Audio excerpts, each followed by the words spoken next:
The best advice I have ever given to students who have studied under me has been just this: educate yourself. Do not let me educate you. I'm reading from Robert Henry in response to a question often asked in letters from art students.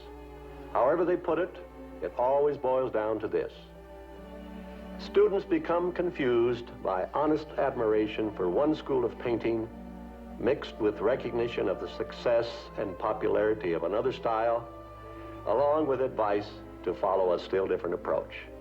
Frequently, a student will ask which one he should imitate. Robert Henry would advise, don't imitate anyone. He says, one of the great difficulties of an art student is to decide between his own natural impressions and what he thinks should be his impressions. And at another page, go forward with what you have to say, expressing things as you see them. Time after time in his art spirit, Henry says, be yourself. Here at the studio, we have many artists who have achieved national reputation as painters, in addition to their accomplishments in the field of animation. These men know the value of Henry's advice to be yourself. I'd like you to meet 4 of them and see how they put this rule into practice. Here is Mark Davis. He is one of our top-flight character animators. I am working on our feature-length cartoon, Sleeping Beauty. These are drawings of the leading character, Princess Aurora. Now, back at the time when we were starting to animate Sleeping Beauty, one of my duties as a supervising animator was to determine how the princess would be drawn. This involved combining the best features and suggestions of the many artists who worked on this character. Now, making an animated film is a cooperative effort. Each artist must be prepared to modify his own pet ideas in order to achieve the best possible solution to the problem.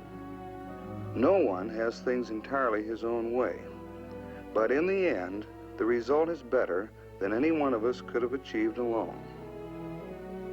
This was not a simple matter of picking out the best-looking drawing. The object was to arrive at the drawing that would look best in motion.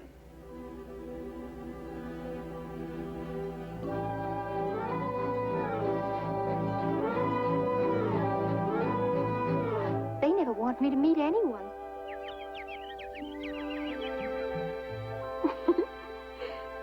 But you know something? I fooled them. I have met someone.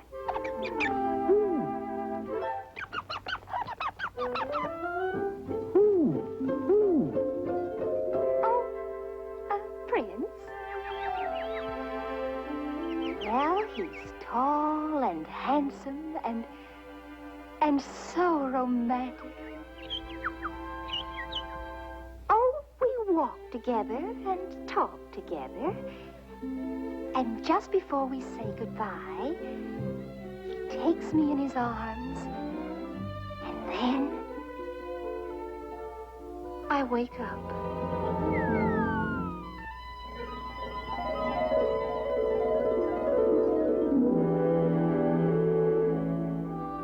The appearance of the princess, as finally agreed upon, was worked out on a model sheet which all of the artists followed in their animation.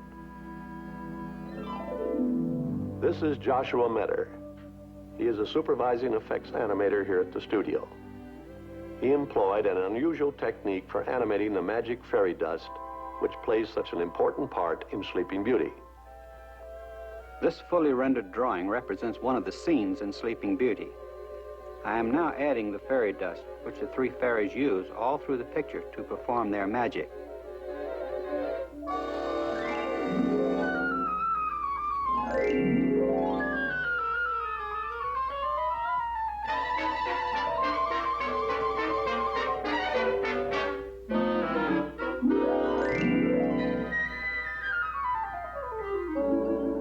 Here is Ivan Earle. he created the unique styling and overall appearance of our production, Sleeping Beauty. In searching for a style for a cartoon feature, many considerations are necessary. For one thing, it must be more than merely pleasing to the eye.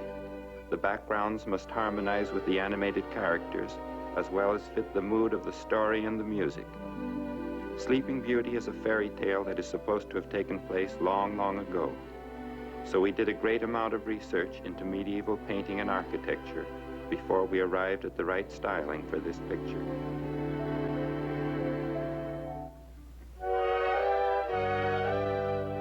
This is Walt Peregoy, who is an artist with a very distinctive style of his own, which is entirely different from Ivan's. But I had to forego my normal manner of painting, because all the scenes of an animated film must be kept consistent in appearance.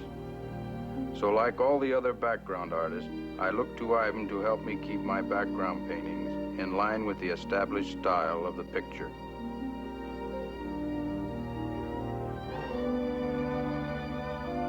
This entire operation puts one in mind of a symphony orchestra, where men who are good enough to be soloists in their own right are thinking only of the effect they are producing on the whole.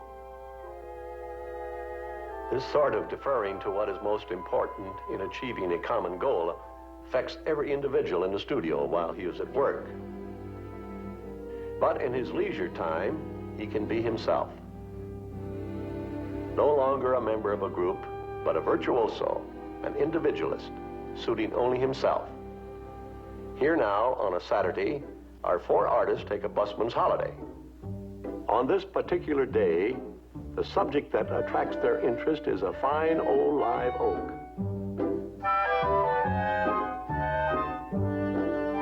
You'll notice that even in the operation of setting up, there is an individual approach.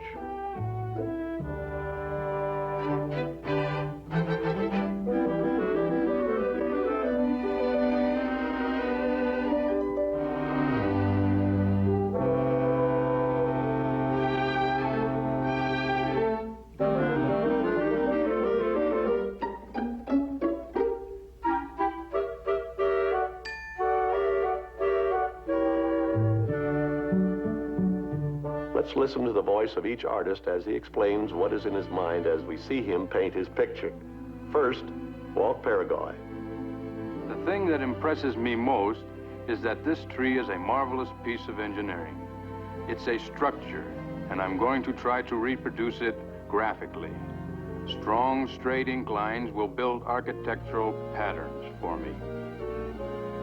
I can see the tree building itself on my board like a skyscraper. I'm even more reminded of a skyscraper when I study the lower horizontal branches. They are very much like steel girders, designed for tremendous stress and strain. Only a strong geometric interpretation can do justice to this terrific strength. Now, while I look at this tree as architecture, the others see it differently. For instance, Josh Medor. The ancient Druids believed that trees were inhabited by spirits. Now, I'm no Druid, but I can see how they could have gotten the idea. This tree is certainly a living thing, full of personality. I feel that I've got to work mighty fast if I want to capture my first impression of all its tremendous vitality and life. So, I'm applying these blocking in strokes with my biggest brush. And I'm using a very thin mixture of oil paint and lighter fluid. I use lighter fluid because it dries fast. I see this tree as a living personality, but no doubt Ivan Earle sees it from an entirely different point of view. Yes, I do. I see in this tree all the richness and variety that can be found in nature. I am not going to paint the whole tree. What I'm looking for is contained in the trunk as much as in any part of this tree.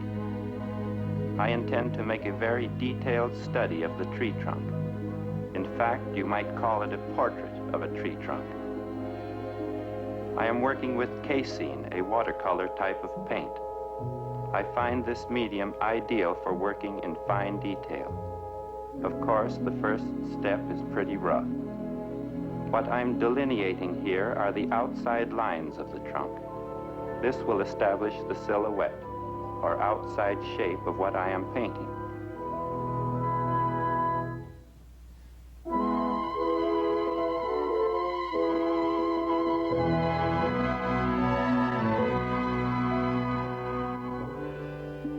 While I am primarily interested in the trunk, undoubtedly Mark Davis is interested in other aspects of this tree. That's right. There are several things that interest me in this oak tree. First, I like its growth pattern and its bony structure. It seems to burst right out of the ground. I'm trying to suggest this explosive force with an arrangement of lines that reach upward and outward. I'm doing this preliminary drawing with charcoal, and I'm working on light gray paper. Speaking of working methods, Josh is now at a point of doing something that's kind of interesting. Here I've gotten to the point where I have roughed in the main areas of the tree. And now I'm going to leave off using my brushes. From here on in, I'm going to apply the paint with one of my palette knives. These knives are generally used for scraping paint off the palette, but I think they're fine for applying the paint to the canvas.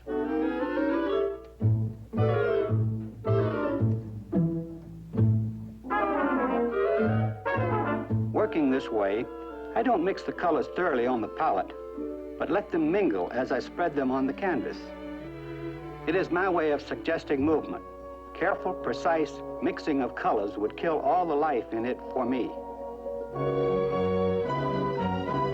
I consider putting in the background very important.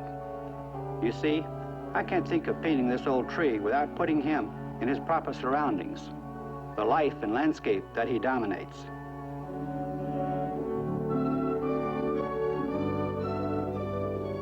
Another thing that is interesting to me about this tree is its three-dimensional quality. To bring this out, I'm painting these branches in black. The importance of this dimensional problem influenced the selection of the medium I chose to work in. I am using the gray paper background as a middle value. This permits me to use black to make some of the branches appear to recede. Later on, you will see how I use white to make other branches seem to come forward. Of course, I can't put in those branches until I finish the rest of these distant ones.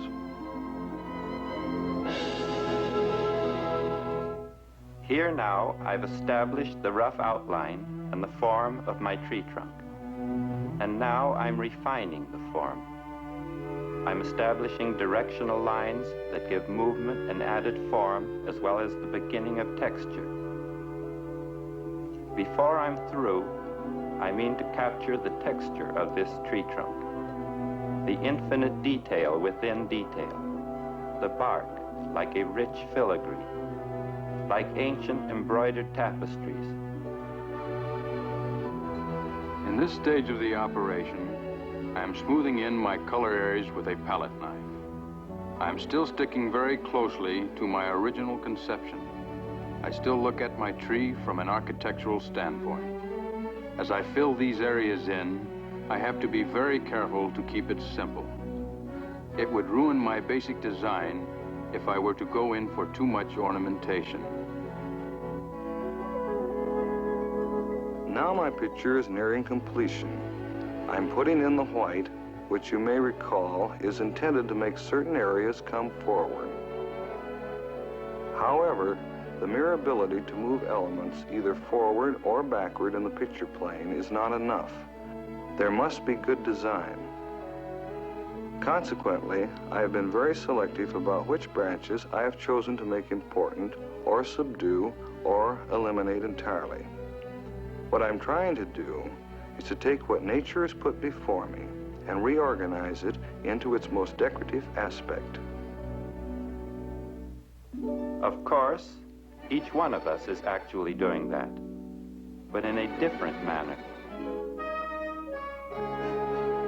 And now I'm at the point I enjoy the most, that of creating on the surface of my painting, to the ultimate of my capacity, the rich, gnarled, worm-eaten, lichen-covered surface of the twisted, massive trunk.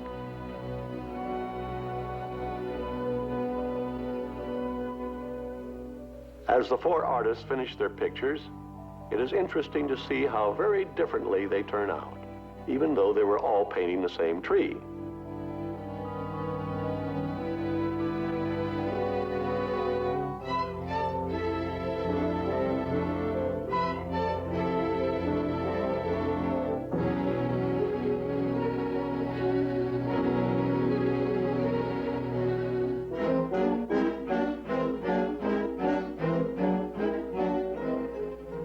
Now, each of these artists is right according to his own ideas. What each one has painted is not just the external appearance of a tree, but his own personal response to what the tree represents. In short, the whole idea of a tree. For in his book, Robert Henry has rightly said, "The great painter has something to say. He does not paint men, landscapes, or furniture, but an idea."